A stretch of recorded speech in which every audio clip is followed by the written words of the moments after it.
making bridges. Now, this is not about making the bridge that you see on screen. Let the civil engineers do their job. We are going to talk about bridges that we have to make in corporate world to explain a variance, to explain a particular phenomena. So let's get going. Okay, so I call this framework I know, I don't know, hence I know framework. And you will soon see why it is called so. This is a typical 2x2 matrix. On the horizontal axis, you have things that are known or unknown to you. And on the vertical axis, you have things that are known or unknown to your audience. Basically, before you start making your bridge, the idea is to segment the factors or drivers into these 4 quadrants, depending on the combination of the 2 axes. And now let's see what each of the quadrant represents. So the first quadrant is easy. These are factors which are known knowns. So something that you know and the audience also know. So it's not something which is controversial. It's not something which is new or surprising. So these are just, the actuals, the targets that you already have. Now the idea is that for all of these factors, ensure accuracy. It's important to do it because you don't want to lose the trust of your audience by being wrong about something which is a common knowledge. So very simple, just ensure it's accurately represented. The extreme opposite of this quadrant is factors that are unknown.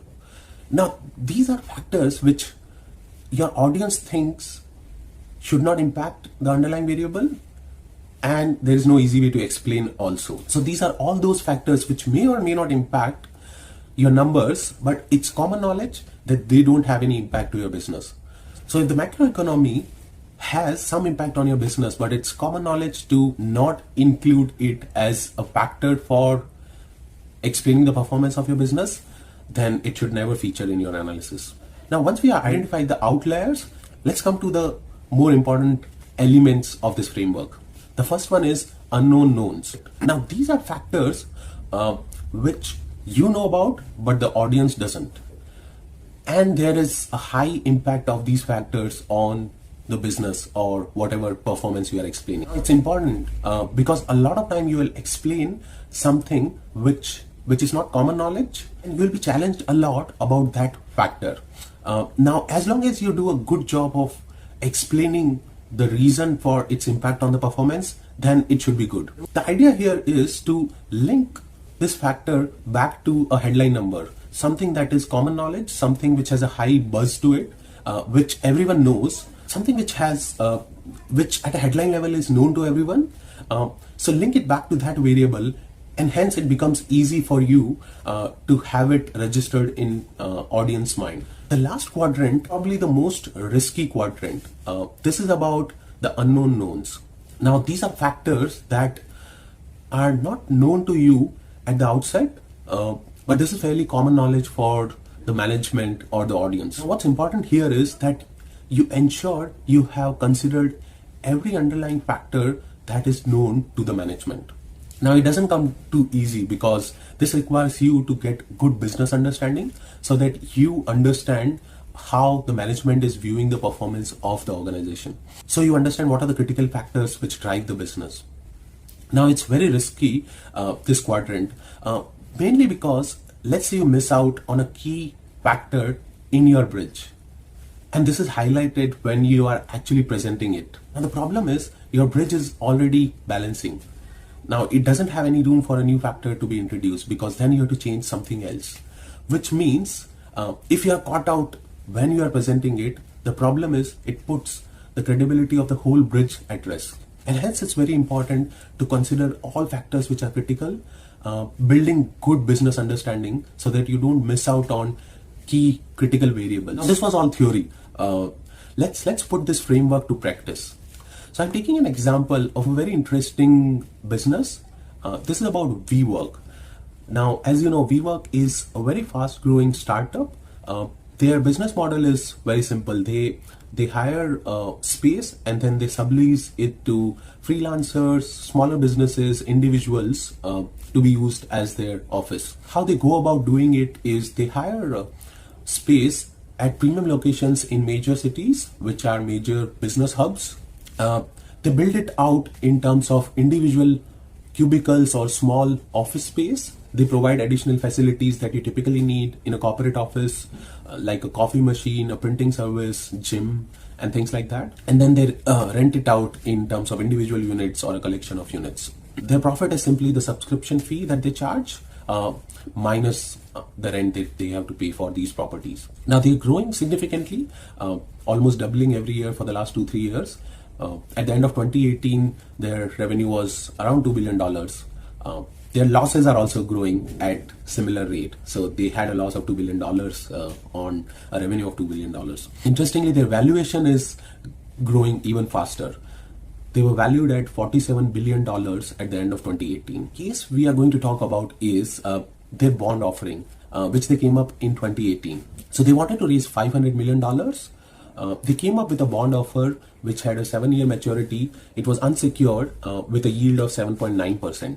Now this level of yield indicates a default probability of 30%. The bonds were actually classified as junk bonds based on their yield and default probability.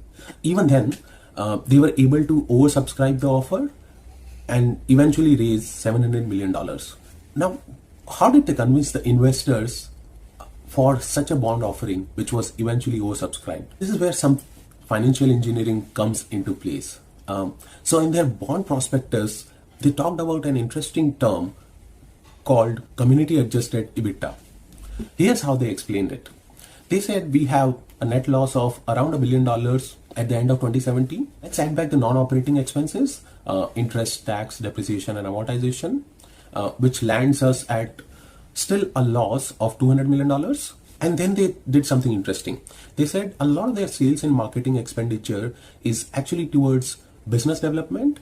It's not reoccurring, and hence let's add back most of this. They also said some of their overhead expense was towards growth and market development, and hence that should also not be considered part of the underlying ongoing operating business. So if you add those two back, they turn positive in terms of operating cash flow.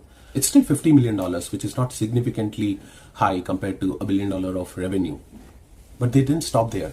They said a lot of their corporate expense, overhead, general and admin expenditure was not related to their underlying properties which are generating the revenue, and hence we should add back those expenses as well to see the true picture of the ongoing operating cash flow. They added that back as well, which eventually shows a $230 million operating cash flow over $1 billion business, which is almost 26% of revenue, which is really healthy. They called this Community Adjusted EBITDA.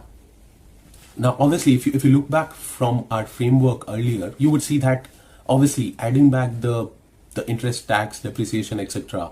is something that is fairly common knowledge. That's what you call the known. Then they added the element of known unknown, which was basically introducing the concept of Community Adjusted EBITDA. This was interesting because the bond offering was oversubscribed. Now later on, remember, the bond offering was at a 7.9% yield, which indicated a junk bond rating, almost a 30% probability of default. The yields on the bond since subscription has actually risen, and it has gone to almost 11%, which indicates a very high risk of default. Now, obviously, this is something that was what you consider back from our framework as the unknown.